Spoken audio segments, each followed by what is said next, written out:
नमस्कार, मी प्रतिभा चंद्रन आणि नवराष्ट्राच्या महाराष्ट्राचा महासंग्राम या विशेष निवडणूक कार्यक्रमांच्या मालिकेत आपल्या सगळ्यांचं मनःपूर्वक स्वागत. तुम्हाला माहिती आहे दर्शक हो की आमच्या सगळ्या टीम्स महाराष्ट्रभर फिरतायत, वेगवेगळ्या क्षेत्रात जाऊन लक्षवेधी लढती, वेगवेगळे उमेदवार, नेते सगळ्यांशी आम्ही चर्चा करतोय. खास करून जनतेशी आणि कार्यकर्त्यांशी सुद्धा आम्ही संवाद साधतोय, ते तुम्ही बघताच आहात. आज आम्ही ज्या ठिकाणी आहोत ते ठाण्याचाच एक भाग असलेलं कोपरी पाचपाखडी हा जो मतदारसंघ आहे, ज्याच्याकडे सगळ्यांचं लक्ष यावेळी वेगळ्या कारणासाठी लागून राहिलेलं आहे. एकीकडे वैचारिक आणि विचारांचा दिघे साहेबांचा वारसा सांगणारे एकनाथजी शिंदे, जे मुख्यमंत्री आहेत महाराष्ट्राचे आणि कट्टर शिवसैनिक अनेक वर्ष. दुसरीकडे आनंद दिघे यांचेच पुतणे केदारजी दिघे आपल्यासोबत आहेत. आपलं खूप खूप स्वागत आहे. धन्यवाद. निवडणूक मला माहिती आहे की तुमच्यासाठी टफ आहे, तर हे शिवधनुष्य पेलायचं कसं ठरवलं? म्हणजे मशाल हाती घेऊन तुम्ही धनुष्यबाणाला टक्कर देताय. मी आपल्याला 3 वर्ष अगोदर घेऊन जातो. हो. ज्या वेळेला हे फुटीचं राजकारण घडलं ह्या महाराष्ट्रामध्ये, त्यावेळेला जी जबाबदारी माझ्यावरती सन्माननीय उद्धव साहेबांनी जी दिली जिल्हा प्रमुख म्हणून, त्यावेळेला देखील हाच प्रश्न मला काही जणांनी विचारलेला की हे शिवधनुष्य कसं काय पेलणार. पण त्यावेळेला दिघे साहेबांबरोबर असलेले जुने जाणकार शिवसैनिक, आत्ता असलेल्या आमच्या महिला आघाडी, जे साहेबांच्या काळापासून काम करतात, असे अनेक शिवसैनिक आणि सर्वसामान्य लोक यांनी जी साथ दिली, त्याच्यामुळे 3 वर्ष सातत्याने हा संघर्ष चाललेला आहे आणि यशस्वी पद्धतीने चाललेला आहे. म्हणजे उभ्या महाराष्ट्रावर असं सांगण्यात आलेलं की शिवसेना संपली, पण आपण जर का बघू शकाल की शिवसेनेने घेतलेलं मताधिक्य या ठाण्या लोकसभा क्षेत्रामध्ये हे उल्लेखनीय आहे. आणि त्याच्यामुळे मला असं वाटतं की कोणी सांगण्याने काही होत नाही. सर्वसामान्य जनता ही सुज्ञ आहे आणि शिवसैनिकांची साथ आहे आणि त्याच भरोशावरती येणारी ही निवडणुकीला मी सामोरं जातो. आपण ज्या ठाण्यामध्ये आहोत तिथे दिघे साहेबांचा, म्हणजे दिघे साहेबांबद्दल विस्मयकारक अशी एक गोष्ट म्हणायला पाहिजे की लोक विस्मृतीत जातात, पण इतकी वर्ष त्या घटनेला होऊन सुद्धा त्यांचं नाव अजूनही कार्यकर्त्यांच्या तोंडात आहे, त्यांच्या मनात ते आहेत आणि मुख्यमंत्री सुद्धा त्यांच्याच विचारांचा वारसा सांगतात दिघे साहेबांचा. आणि सॉरी पुन्हा हां, तर नाही तुम्ही काही मला असं वाटतं की कोणी सांगून होत नाही. ठाण्यामध्ये जर का आपण शहरी भागापासून घेऊन ग्रामीण भागापर्यंत जर का गेलात, पार आदिवासी पाड्यांपर्यंत गेलात, तर दिघे साहेबांच्या सानिध्यात असलेला 1, 2, 3, 4, 5 एवढे निवडक लोक नसून ह्या पूर्ण जिल्ह्यामध्ये आणि आत्ताचा असलेल्या पालघर जिल्ह्यामध्ये घरोघरा आणि मनामनामध्ये दिघे साहेब आहेत. आता हे दिघे साहेबांचे विचार घेऊन आम्ही पुढे चाललो, तर दिघे साहेबांचे विचार हे गद्दारीचे होते का? दिघे साहेबांचे विचार हे स्वार्थाचे होते का? दिघे साहेबांनी कधी सत्तेसाठी म्हणून आपल्या भगव्याच्या प्रती निष्ठा न ठेवता कुठची कामं केली आहेत का? मला असं वाटतं असं कोणी सांगून काही होत नाही.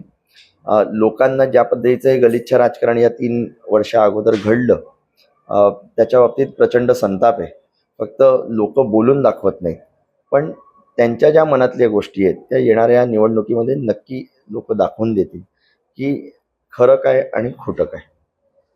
तुमच्यासाठी सगळ्यात मोठा धक्का कुठला होता? म्हणजे जेव्हा काँग्रेस आणि राष्ट्रवादी, ज्यांचा कट्टर विरोध बाळासाहेबांनी केला, ज्यांचा कट्टर विरोध अर्थातच दिघे साहेबांनी केला, त्यांच्या सोबत जाणं हे जास्त धक्कादायक होतं का नंतर शिवसेनेचे 2 भाग झाले आणि एका भागाने सांगितलं की ठीक आहे, आमची हिंदुत्वाची विचारधारा आहे आणि आम्ही पुन्हा त्याबरोबर सोबत जातो? हिंदुत्वाची विचारधारा म्हणजे काय? मला असं वाटतं की हिंदुत्व हे खूप व्यापक आहे. एवढं संकुचित विचारांनी हिंदुत्व तुम्ही कोणाला सांगू शकत नाही. वेळोवेळी आपण जर का बघाल तर ह्या लोकांनी, जे लोक ह्या मूळ पक्षाला सोडून जेव्हा स्वतःची भूमिका एक मांडण्यासाठी प्रयत्न केला ह्या लोकांनी, त्यावेळेला लोकांना कन्व्हिन्स करण्यासाठी ह्या लोकांनी अनेक उदाहरणं दिली, अनेक कारणं दिली. त्याच्यापैकी कुठचीच गोष्ट ही लोकांना कन्व्हिन्स झाली नाही. यांनी कितीही या लोकांनी सांगावं, पण लोकांना हे माहिती आहे की हे स्वार्थासाठी गेलेले आहेत. बरं, तुम्हाला जर का स्वतःची भूमिका मांडायची होती, जर का तुम्हाला काही गोष्टी पटत नव्हत्या, तर त्या मांडण्याची देखील एक पद्धत आहे. पण ह्याच्या पलीकडे जाऊन तुम्ही सोडून गेलात इथपर्यंत ठीक, त्यानंतर तुम्ही तो पक्ष, ते चिन्ह, इतर सगळ्याच गोष्टी स्वतःकडे कशा येतील याचा प्रयत्न केलात. आज जर का आपण पूर्ण महाराष्ट्रामध्ये जाल, अनेक असे पदाधिकारी जे त्यांच्याकडे आहेत, अनेक कार्यकर्ते जे आहेत किंवा अनेक असे कार्यकर्ते आहेत जे कोणत्याही दोन्ही बाजूला नाही, हे दबावाखाली आहेत. म्हणून आपण बघू शकता की हे जे षडयंत्र रचून जी काही सत्ता मिळवलेली आहे त्याच्या बरोबर विरोधाभास हे दिघे साहेब होते. दिघे साहेबांनी कधी स्वार्थाचं राजकारण केलं नाही, म्हणून 23 वर्षानंतर देखील दिघे साहेबांवरती प्रचंड आस्था ठेवून चालणारा एक कार्यकर्ता आहे. काँग्रेस, राष्ट्रवादी ह्याच्याबरोबर गेल्याने दुःख झालं का, किंवा शिवसेनेचे 2 भाग झाले का? तर पहिली गोष्ट म्हणजे शिवसेनेचे 2 भाग झाले याचं प्रचंड दुःख मला आहे. का? कारण की लहानपणापासून दिघे साहेबांचा पुतळा म्हणून जे काय मी बघत आलेलो आहे आणि दिघे साहेबांना जे काय बघत आलेलो आहे त्याच्यावरनं पक्षप्रती प्रचंड निष्ठा आणि शेवटच्या श्वासापर्यंत ज्या व्यक्तींनी कुठेही स्वार्थ न साधता भगव्याप्रती निष्ठा ठेवली, अशा व्यक्तींनी उभं आयुष्य या समाजासाठी घालवलं, या संघटनेसाठी घालवलं, आणि त्या संघटनेमध्ये जर का 2 भाग होत असतील तर हे दुर्दैव आहे. आणखी एक, आपण जर लोकसभेची निवडणूक हे परिमाण ठरवायचं झालं तर शिंदे साहेबांचा पण स्ट्राईक रेट ज्याला म्हणता येईल तो उत्तम होता त्यामध्ये. आणि त्या पुढे चालून की जे नेते सोबत गेले त्यांच्या, ते वर्षानुवर्ष ते सेनेच्या शाखांशी निगडीत असलेले किंवा सेना म्हणून उभी करण्याचं जे एक हे होतं, त्या प्रत्येकाचा काही ना काहीतरी सहभाग होता. नक्कीच, पण स्ट्राईक रेट मला असं वाटतं की सर्वात चांगला जर का कोणाचा असेल तर तो रामदास आठवले साहेबांचा. कोणतीही निवडणूक न लढवता आणि कोणत्याही सभा न घेता तो स्ट्राईक रेट खूप उत्तम आहे. म्हणून स्ट्राईक रेटवरती जाण्यापेक्षा कसं आहे, निष्ठा, नीतिमत्ता, विचार ह्या विषयावरती आपण जर का बघायला गेलात तर लोक उद्धव साहेबांबरोबर आहेत. महाविकास आघाडीच्या दृष्टिकोनातनं जर का बोलण्याचं झालं, जी लोकसभेची निवडणूक आपण म्हणताय, तर जिकडे महाराष्ट्राचा उत्कर्ष होतोय, महाराष्ट्राच्या लोकांना न्याय मिळतोय, तिथला शेतकरी असेल, तिथल्या महिला असतील, तिकडे तरुण असतील, तिकडे व्यवसाय, रोजगार इथपासनं घेऊन आरोग्यापर्यंत जर का आपण बघितलं तर मला असं वाटतं की महाविकास आघाडी एक चांगली कामगिरी करत होते.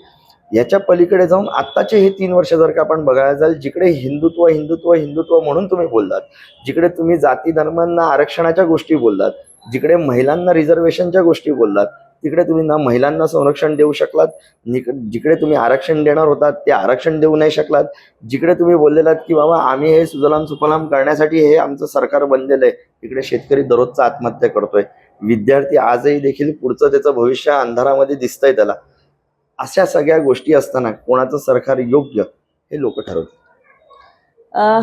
आपण जर शाखांचा विचार केला तर ह्या ठाण्यामध्ये शिवसेनेची ताकद, किंवा महाराष्ट्रभरामध्ये सुद्धा, पण ठाण्यामध्ये सुद्धा खास करून शाखा हे होत्या ज्यांची बांधणी, ज्यांची हे दिघे साहेबांनी केलेली होती.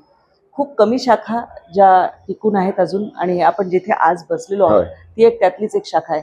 तर ही सगळी जोडणी करणं किती, आणि त्याला कारण आणखी एक असं की या भागामध्ये शिंदे साहेबांची पण एक मोठी ताकद आहे, म्हणजे ती अमान्य करून चालणार नाही. शिवाय मुख्यमंत्री म्हणून ते मुख्यमंत्री पदावर जेव्हा गेले त्यानंतर त्यांनी कामाचा झपाटा जो आहे तो त्यांचा बघितलेला आहे.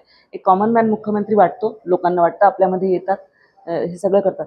या सगळ्या पार्श्वभूमीवर एकीकडे शिवसेना टिकवण्यासाठीची लढाई, कारण ही निर्णायक असणार आहे दर्शको. यावेळी खरी सेना कोणती, खरी राष्ट्रवादी कुठली, हे एका अर्थाने मतदार ठरवणार आहेत. म्हणून मी हा प्रश्न विचारते. यामध्ये 2-3 गोष्टी आपण क्लिअर करू. एक म्हणजे खरी आणि खोटी हे अजूनपर्यंत सर्वोच्च न्यायालय देखील निर्णय देऊ नाही शकले. बरोबर आहे. आज देखील जे काही विषय सर्वोच्च न्यायालयामध्ये ऍब्सोल्युटली. म्हणून मला असं वाटतं की 3 वर्ष सातत्याने ही लढाई लढत असताना आमच्यापैकी नेते गेले असतील, पण ज्या नेत्यांना हे कार्यकर्तेच बनवतात, ज्या कार्यकर्त्यांच्या बलबुतेवरती हे नेते आहेत, ते नेते जाऊ शकतात पण कार्यकर्ते आजही टिकून आहेत. आपण जे कार्यकर्ते त्यांच्याकडे आहेत किंवा आमच्याकडे आहेत किंवा जो सर्वसामान्य या ठाणे जिल्ह्यामध्ये, त्याला फक्त दिघे साहेब कळतात. पण दिघे साहेबांची तत्व, त्यांचे विचार हे खूप वेगळे होते. हा एक भाग. दुसरा भाग की हे सगळं करत असताना त्यांची ताकद किती आहे किंवा कशाच्या जोरावरती आहे किंवा त्यांनी केलेली कामं काय आहेत. सर्वात मोठं काम जर का मला असं वाटतं त्यांनी काम केलंय, ठीक आहे, काम केलेलं आहे, पण त्या कामामध्ये त्रुटी किती आहेत. आज आपण जर का या ठाणे शहरामध्ये आहोत, ज्या कोपरी पाचपाखाडीचं आपण म्हणताय, ज्या ओळा माजीवाड्याचं म्हणताय, म्हणजे महानगरपालिका क्षेत्रामध्ये असलेल्या या तिन्ही विधानसभा, ह्यामध्ये किती प्रश्न आहेत. बाजूला असलेला कळवा, तिकडे शिवाजी महाराजांचं रुग्णालय, त्यांच्या नावाने ते रुग्णालय, 21 बालकं दगावली. काय झालं, तिकडे आरोग्य सेवा कुठे कोलमडली, याचा आजपर्यंत उत्तर नाहीये. महिलांवरती अत्याचार अन्याय होतोय, बदलापूरमधली घटना झाली, गेल्या 2 आठवड्यावर ठाण्यामधली घटना झाली. तिसरी गोष्ट, कोपरी पाचपाकडीच्या ठिकाणी MIDCs बंद होत आल्या, म्हणजे इंडस्ट्री लेवल बंद होत झाली, कॉर्पोरेट ऑफिसेस झाले. मला एक सांगा, तिथला तरुण ठाण्यामधनं निघून मुंबई अंधेरी वेस्टर्नला जातो, पण ठाण्यामध्ये त्याला नोकरी नाही मिळत. चौथी गोष्ट, इथल्या व्यावसायिकांना विचारा काय परिस्थिती आहे त्यांची, इथल्या बिल्डर लॉबीला विचारा काय परिस्थिती आहे, इथले गार्डन रिझर्वेशन कसे बंद झाले, कुठे गेले, गोडबंदर अख्खा पट्टा तिकडे ग्रीन झोन होतं ते कसे रेसिडेन्शियल झाले, ह्याला प्रश्न तुम्हाला विचारावे लागतील आणि ह्या लोकांना उत्तर द्यावं लागेल. स्मार्ट सिटीच्या अंतर्गत असं म्हणतात की 2000 कोटी आले. आपण जर का या ठाण्या परिसरामध्ये फिरलात तर 2000 कोटीच्या बाबतीत आपण म्हणतोय, ज्याच्या बाबतीत 2000 कोटी कुठे कुठे वापरले, कसे कसे वापरले दाखवून तर द्यावे. तुम्ही दिवाळीमध्ये सणासुदीला भर डिवायडरमध्ये लाइटिंग करता, हायवेला बाजूच्या भिंतींना पेंट करता, हे सगळं चाललंय. याच्यानी सर्वसामान्य जनतेला काय फरक पडला? 4 दिवसाचा झगझगाट बघण्यामध्ये आनंद घ्यायचा की पुढचे 4 वर्ष किंवा 40 वर्ष आपल्या आयुष्यात काहीतरी उत्कर्ष झाला हे बघणं जास्ती गरजेचं आहे. ह्याच्या पलीकडे जाऊन ह्या अख्ख्या ठाण्या ह्याच्यामध्ये जिकडे आपण म्हणतोय की मुख्यमंत्री आहेत, इलिगल कन्स्ट्रक्शनचं काय चाललंय, अनधिकृत बांधकामं ज्या पद्धतीने वाढतायत त्याच्या बाबतीत का म्हणून कोण प्रश्न नाही विचारत, आणि जर का प्रश्न विचारले तर त्याच्या बाबतीत कोण उत्तर देत नाही. याचा अर्थ कोणी काय समजावा? हा एक महत्वाचा विषय असा की ज्या दिघे साहेबांच्या बाबतीत हे म्हणतात, मुख्य ठिकाणी म्हणजे जिकडे दिघे साहेबांचं अस्तित्व होतं ज्या आनंद आश्रमात, तिकडे तर तुम्ही तुमच्या पक्षाचं नाव लावलं, तिकडे तर तुम्ही स्वतःचं नाव लावलं, जे उभ्या आयुष्यात दिघे साहेबांनी कधी केलं नाही. दिघे साहेबांचा नवरात्र उत्सव असो, त्यांचं दहीहंडी उत्सव असो, त्यांचा कोणताही उपक्रम असो, दिघे साहेबांनी कधी स्वतःची पब्लिसिटी केली नाही. का म्हणून तुम्हाला तुमच्या नेत्यांचे, तुमच्या मित्रपक्षांच्या नेत्यांचे का म्हणून तुम्हाला फोटो लावावे लागतात? तुम्ही कुठच्या पद्धतीची ही पब्लिसिटी करताय, कशासाठी करताय? तुम्ही ज्या दिघे साहेबांच्या बाबतीत बोलतात त्या दिघे साहेबांच्या प्रतिमेच्या समोर ह्यांचेच नेते पायात चपला आणि शूज घालून तिकडे उभे असतात आणि तिकडे पुष्पगुच्छ देतात. ही कुठची संस्कृती? हे कुठचे विचार दिघे साहेबांचे? ह्याच्या पलीकडे जाऊन दिघे साहेबांच्या त्या आनंद आश्रमामध्ये मध्यंतरीचे आपण सगळ्यांनीच कव्हर केलेलं की नोटा उधळल्या गेल्या. कशासाठी? कुणाला मानधन द्यायचं ही दिघे साहेबांची पद्धत नव्हती मानधन देण्याची. म्हणून मला असं वाटतं ह्याच्याहून अनेक गहन प्रश्न आहेत ज्याच्यावरती काम केलं पाहिजे, आणि ह्याचे प्रश्नांना आज त्यागत या लोकांनी उत्तर दिलं नाही, कारण की प्रश्न कोणी विचारले नाही. यापुढे नक्कीच मी विचारत जाईल.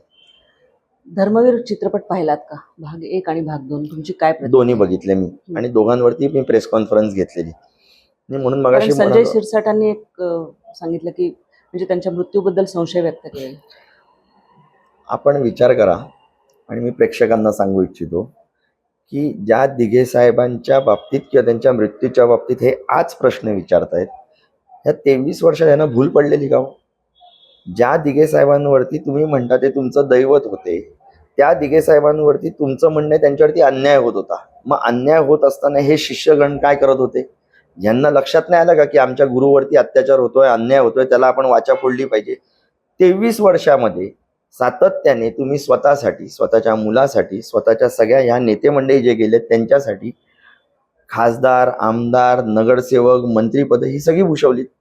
ठाण्यामधला कोणताही लोकार्पण सोहळा असेल किंवा त्यावेळेला व्हायचा, त्यावेळेला उद्धव साहेबांना तुम्हीच बोलवायचात. ह्याच उद्धव साहेबांच्या पुढेपाठी तुम्ही असायचात. ह्याच उद्धव साहेबांच्या बाबतीत जे काही तुम्ही चांगले उद्गार काढलेले आहेत हे ऑन रेकॉर्ड आहेत. त्यावेळेला तुम्हाला कधी आठवलं नाही की दिघे साहेबांवरती अन्याय झाला? 23 वर्षानंतर तुम्हाला हे आठवत आहे की दिघे साहेबांचा मृत्यू संशयास्पद? अहो मग तुम्ही आणा ना. तुमच्याकडे तुमचा संशय आहे की नाही? 23 वर्षानंतर तुम्ही जागे झालात.